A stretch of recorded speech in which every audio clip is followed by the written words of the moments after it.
Welcome to Not Milk Never Milk. Subscribe if you're lactose intolerant. You begin by making a FaceTime link on your iPhone because Android devices join through the browser. Open the FaceTime app, tap Create Link, and give the call a clear name. Once done, share that link immediately using Messages, Mail, WhatsApp, or any chat app the Android user prefers. Make sure FaceTime is allowed in settings and that you're on Wi-Fi or a stable cellular connection. This link is the bridge that lets Android participants join without an Apple ID, which is why you must create it first.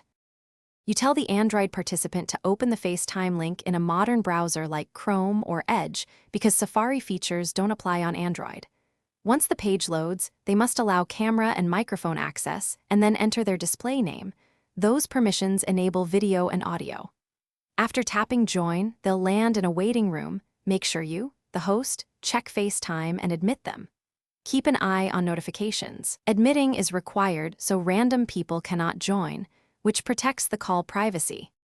You manage the rest of the session within call controls: mute, flip camera, switch speaker, and pin participants. For best quality, suggest the Android user uses headphones and both of you use stable Wi-Fi. Close background apps that use bandwidth. When ending, tap End to close the link. If something goes wrong, one key troubleshooting tip is to check browser camera and microphone permissions and reload the page. Make sure you both have allowed access and that the browser is up to date.